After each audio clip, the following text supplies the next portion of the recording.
Good morning, and once again, happy Sunday, everybody. Pastor Bryan here. We are nearing the end of our Lenten sermon series on going to Gethsemane. This week, we're taking a look at the Last Supper, the Lord's Supper, where Christians derive the sacrament of Holy Communion from. Next week, we'll be taking a look at the story of the Garden of Gethsemane, but we're not quite there yet. Easter's on the way, but there is a little bit of darkness that we have to get through. Darkness which you could argue begins at this last meal. And I want to take a little bit of time to set the stage for this final meal, right? Jesus, for those of you who spend time in the Bible, for those of you who don't spend time in the Bible, Jesus has accumulated a lot of followers over the period of his ministry. The most well-known of those are the people that we refer to as the 12 disciples or the 12 apostles. Later on, those guys become kind of the earlier evangelists of the Jesus movement, and certainly once you start getting into the book of Acts, you see those 12 kind of splintering off and going throughout the world to continue to share the good news, this new covenant of Jesus Christ. But at this moment, they are still together. All right, they have been through a lot, all 12 of them. They were there for the healings. They were there for the teachings. Most of them have journeyed from Galilee down to Jerusalem to be with Jesus. They have seen him as he entered into the city of Jerusalem riding on a donkey or a small horse, depending on your translation of the Bible, however you want to think about it in your head. It doesn't change the story one way or the other. They have seen him come up against opposition. They have seen him trying to be tested by Pharisees and by legal experts and things like that, and coming away unscathed. In the midst of all of this, he has been continually, probably for about a half a year or so, predicting that at some point he is going to leave them. At some point he is going to die, and that he will be raised again. And as far as the Gospels reveal to us, none of these 12 disciples, despite having been with Jesus through all of this, none of them really take that seriously. Right? None of them really take that seriously. They say, oh, he's just being dramatic. We would never let that happen to you. You're too important to us. But time and time again, he continually is saying, my time is coming to an end. I am going to be handed over. And the Last Supper, we kind of see that whole idea coming to a head. Now, we're not going to be taking a lot of time to talk about the Last Supper in terms of the sacrament of Holy Communion. There is other times, other places for that. If you have more questions about communion, what it is, what it represents, you are welcome to ask your pastor or come and talk to me if I'm your pastor, because, different people come and watch these videos, right? Not just our church people, but other people. And there is a lot of good discussion to be had there, and a lot of interesting history behind how we celebrate it today. What I want to take a look at more specifically is how this dinner, this Last Supper, serves as kind of the breaking point or the initial cracking point for the disciples and for Jesus. So specifically today, we're going to be focusing on Jesus saying, one of you is going to betray me. Again, the different Gospels tell the story a little differently, but essentially Jesus says, after he passes out the bread, after he passes out the wine, he says, one of you who is seated here with me is going to betray me. People who grew up with the Bible or know a little bit about the life of Jesus know that guy's name is Judas. He is at the table with them. Even at this point, he is participating in this Last Supper, this first communion. Judas is the treasurer for the group. He's the one who handles all the finances. We touched briefly on this last week, this idea that even though Jesus never physically handles any money. He is still receiving money from financial backers so that he can continue his ministry, donations, things of that nature. And Judas is the one who collects all of it and uses it to feed the disciples and find them places to stay. He's the one who helps get them supplies. He's the money guy, and he ultimately is the one that betrays Jesus. Nobody knows that except for Judas and Jesus at this point in the story. And before we go any farther, I'm going to reveal a little bit of the inner nerd in myself, and we're going to sidestep slightly to draw a comparison between this and the Lord of the Rings books and movies. Some of you might be fans of these books, these movies. Some of you might say, oh, it's a fantasy movie, I want nothing to do with that. There's a little bit of everything in those books, those movies for people. But what I want to focus on today specifically is the first movie in the trilogy, the Fellowship of the Ring, the first book in that trilogy, which goes by a similar name. And, for those of you who don't know, the story revolves around this little halfling, a little hobbit. His name's Frodo Baggins. And he is given this ring by his uncle Bilbo, who is the main character in an earlier work by J.R.R. Tolkien called The Hobbit. And through this wizard, we don't need to go into names, details like that. He finds out that it's a very powerful ring and that there's this dark force that is regaining power in the world. And the only way to stop the dark force from coming back is to destroy the ring. And the only way to destroy the ring is to throw it into the fires of this volcano, right? The journey progresses. Frodo picks up some of his friends from his home region. And they eventually make it to this elven city where the kind of leader of that city gathers all of these representatives from, the world of man, the world of the dwarves, the world of the elves, and they all get together and they say, this is the deal, this is what's going on, this is what we have to do. And Frodo ends up deciding that he's going to be the one that has to go and destroy this ring. But in response to that, representatives from all of these other different races say that they're going to help him in this endeavor. And at that point, this fellowship, which the movie's named after, is formed. You have an elf, a dwarf, a couple of humans, the wizard from earlier, and some of Frodo's fellow hobbits. And at that point in the story, you're like, oh, cool, it's a friend adventure. They're going to be going everywhere together, doing all of these things. But before the book ends, before the movie ends, spoilers for those who haven't seen it, go and watch it if you're that worried about it. It's been some years since they came out. Those movies are almost 20 years old, if you can believe that, if not a little bit older.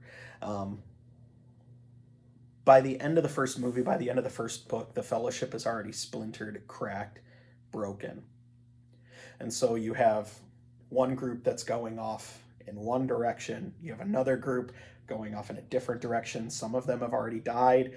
And you have still a third group going off and doing something in still another direction. And in the midst of all of that,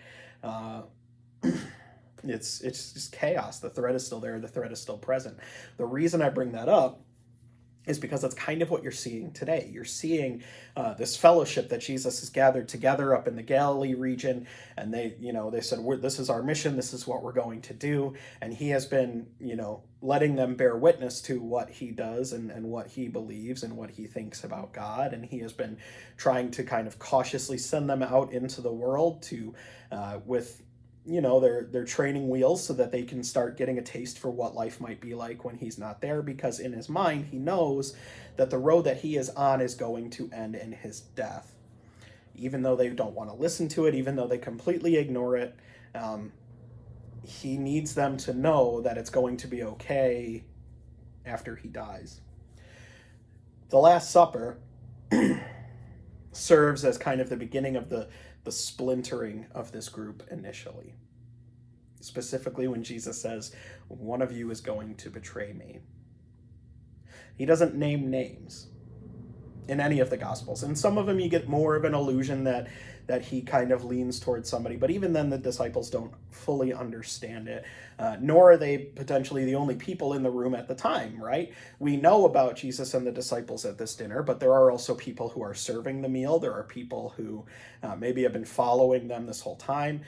There is some evidence to suggest that Peter has a family, that some of the disciples might have families that were traveling with Jesus at the time. We know Peter has a mother-in-law, which leads us to believe that he had a wife, and there is certainly church tradition that says that later on in Peter's life, his wife is going to be martyred. But you have all of these people. It's a big Passover meal, right? Still celebrated by the Jewish faith to this day. The centerpiece, of course, is traditionally lamb that you eat. So there's a chance that there's probably lamb at this meal as well. And initially, everything seems to be going okay. It's just a meal like any other festival meal.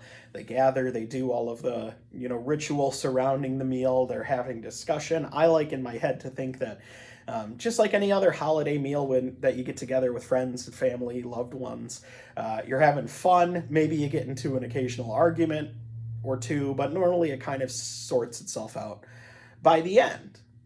And so maybe you can relate to the Last Supper in that sense as well.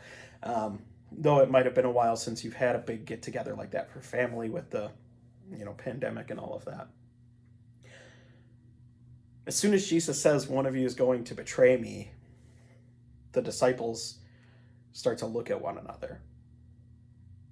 Right? That's not something that you can say in a group of people and not expect a response from. It's not like they're just going to sit there and go, oh, okay.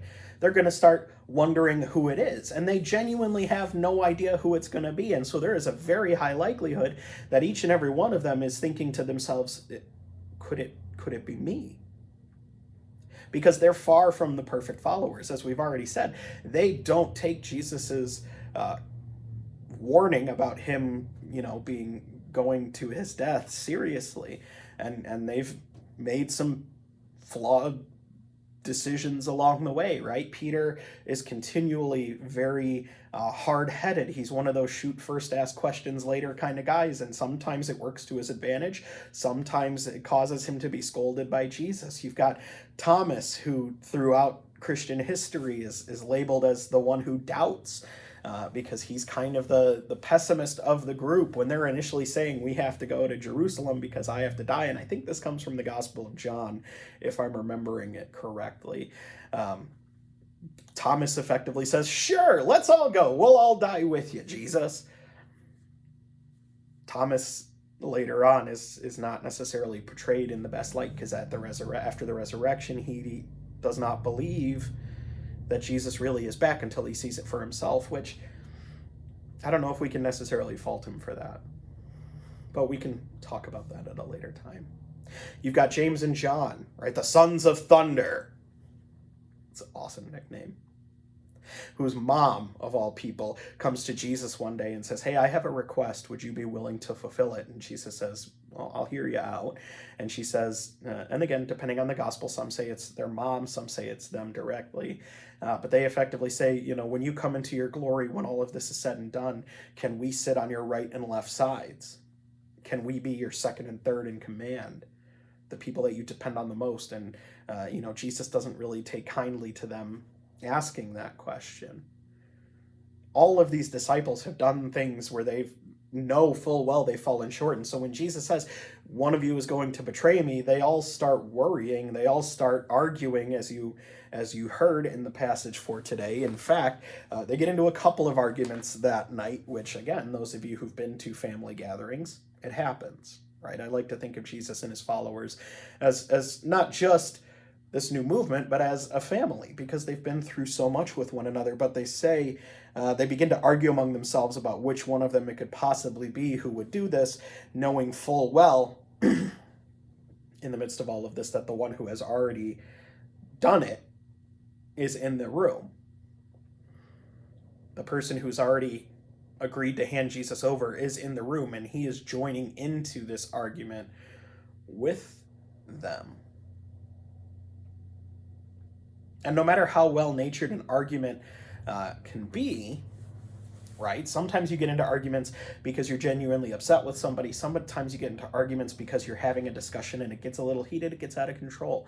It doesn't necessarily mean arguing is inherently bad, though it can lead to a lot of different things. But this argument in particular is a little different because they're starting to potentially accuse one another. And you can almost imagine the scene in your head. You can see Peter as this kind of hard-headed, thinking, believing he's like Jesus' second in command because he's like the first or second one called by Jesus, depending again on which gospel you read, saying, well, it clearly isn't going to be me. And even later on, he says, I would never do this. And Jesus says, Peter, you're going to deny me 3 times tonight. Over the course of what's coming next, you flat out are going to say, I have no idea who that person is. And Peter says, I'd never do that. And again, for those of you who read the Gospels, you know that he definitely does do that he definitely goes into self-preservation mode as all of the, horrors that are going to be inflicted upon Jesus come to pass. And he's going to say, no, I have no idea what you're talking about. I don't know who that guy is. But you can see Peter saying, oh, it's definitely not going to be me. But you know what? John was acting a little strange the other day. And then maybe John goes, are you kidding me? I've been with you this whole time. I was called practically the same day you were called. You think it's going to be me? If anybody, it's going to be Matthew. And Matthew goes, ho, ho, ho, hold up there now. I might be a tax collector and you might not trust me because I still have some tax collector tendencies, but it's not me. Jesus has turned my life around. But, if anybody, it could be Thomas. And Thomas goes, it's not. Maybe it's Judas. Judas immediately goes, no, not me. I would never do something like that. Where would she get an idea like that? No. But maybe it was so-and-so. Andrew, quiet disciple over in the corner. What? No. You can already get a sense that there is blame being passed around. You can already get a sense that something is taking root in the hearts of the followers of Jesus, something that is going to cause division among them for roughly 3 to 5 days. Roughly 3 to 5 days. Have you ever had a relationship that for a long time was a fantastic relationship? And it doesn't have to be romantic. It can be a friend relationship. In fact, a friend relationship is probably more apt. But for a long time, you were just inseparable. People would never see you without this other individual. You did everything together. You were always over at each other's houses. You were always out doing something. But whenever you were doing it together. And then all of a sudden, one day, a crack in that relationship starts to happen. And maybe it's spoken aloud, maybe it's not, maybe it's something somebody does. But you kind of start getting the sense that this isn't really as secure of a friendship as it once was. That something has shifted, that something is different. That's kind of what we're experiencing today. Because shortly after this, Jesus is going to leave 9 of his disciples, and he's going to take the kind of inner circle, Peter, James, and John, and he's going to go to the Garden of Gethsemane. And I'm not going to touch on that too much because we're talking a lot about that next week. But they're going to go off to the Garden of Gethsemane. And while the other 9 are back at the upper room, wherever they were celebrating this meal, soldiers are going to come and they're going to arrest Jesus. Jesus is going to get arrested. The 3 disciples who are with him are going to scatter into the wind, go under cover. Eventually, the other 9 are going to get word. Obviously, Judas is with the soldiers who arrest Jesus, but the other 8 are going to get word that all of this is happening, and we are not going to hear from most of them until after the death of Jesus. They all go into hiding. Maybe some of them go together. Maybe they try to stay away from one another until the heat dies down a little bit. But they scatter into the wind.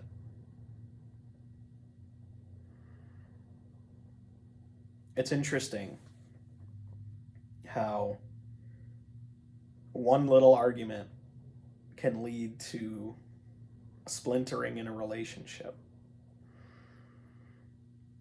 And again, these arguments can come from anywhere and look like anything. They can be arguments over politics. They can be arguments over someone's actions or somebody's words. They can be over a difference in viewpoint or worldview. They can be over things as trivial as, whether or not so and so book is a good book or so and so game is a good game. But I'm willing to wager that the vast majority of us have experienced at one point or another an argument that dramatically changed a relationship. And it raises into my mind a question of, are arguments worth it? And as we move closer to the season of Lent, maybe there are people in our lives right now that we've been in arguments with. Maybe there's full-blown feuds in families that you've experienced. I've had a lot of family feuds in my extended family over numerous things. People not talking to one another. People not coming together until tragedy strikes. All because of an argument that didn't resolve itself. And maybe you've experienced that in your life as well. But on this day, we are being called to ask if reconciliation is not only possible, but expected. Because eventually the disciples are going to reunite. They're still going to be hiding out, but they will reunite. They will share with one another their experience of the past few days of Jesus' arrest, his trial, his torture, his death. And that trauma is eventually going to lead to something new. It's going to lead to something arguably that none of them would have expected it to turn into. It's going to lead into this explosive new movement, initially in Judaism, but then developing into its own religion. And it's all going to be centered around this meal where this guy, this man, this God in person form, this Jesus Christ, crucified, dead, and buried, raised on the third day, bringer of the new covenant between God and people into the world, shared with them, reminded them that even in difficult times, I will be with you. Even when you turn away from one another, I will be with you. I am going to do everything in my power to be this continual presence in your life so that no matter how far afield you go, remember that you will always have a place at this table. Remember that I am giving you permission to go one way, to go another way. But I will always encourage you to reconcile. I will always encourage you to come back to this table, no matter where your journey has taken you, to make sure that you're okay, to make sure that you know that I didn't come into this world to cause arguments. I didn't come into this world to cause fights. I came into this world to let you know that the argument isn't the last thing, that the broken relationship isn't the last thing.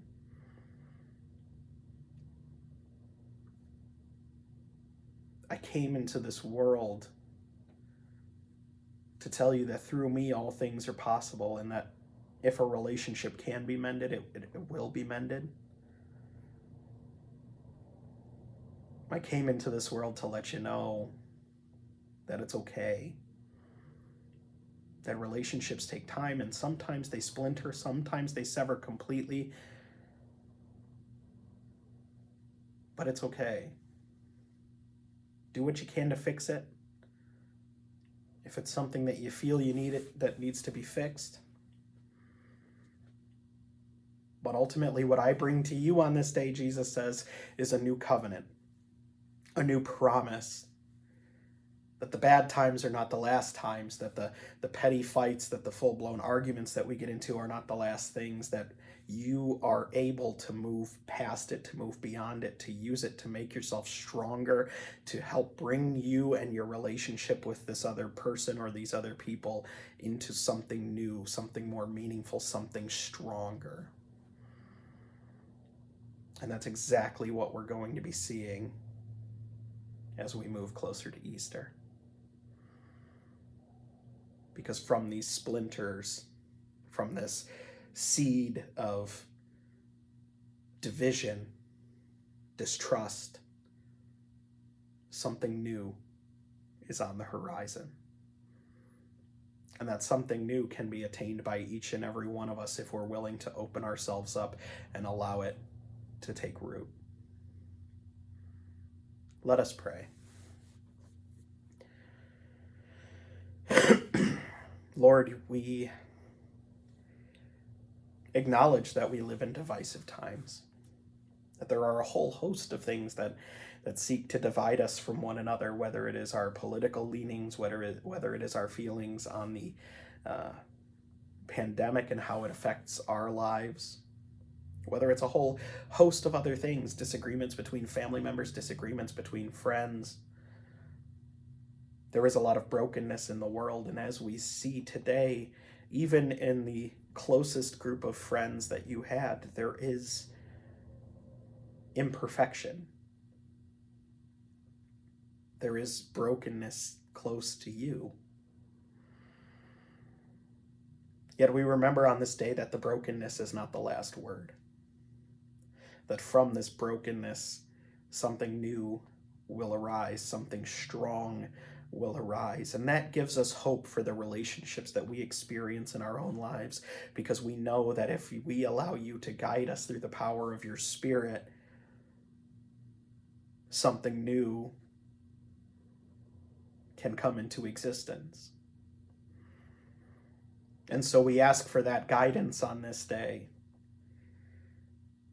that you allow us the time to think about the relationships that have been bent, the relationships that have been cracked, the relationships that have been broken, and that you move us out of the ashes of those into something stronger, whether that is full reconciliation with somebody or whether that is coming to a peaceable parting of the ways. For we do not know what the future will hold, other than the understanding that no matter what lies in store, there is always hope in you. Guide us as we ask this in the name of your Son, Jesus Christ. Amen. I hope you have a phenomenal week this week. Friendly reminder, next week we'll be talking about the Garden of Gethsemane. You'll want to be here for that. It's one of my favorite parts in the entirety of the gospel story. I'm really excited about it. I hope you are getting excited about it as well. And until then, I'll see you next time.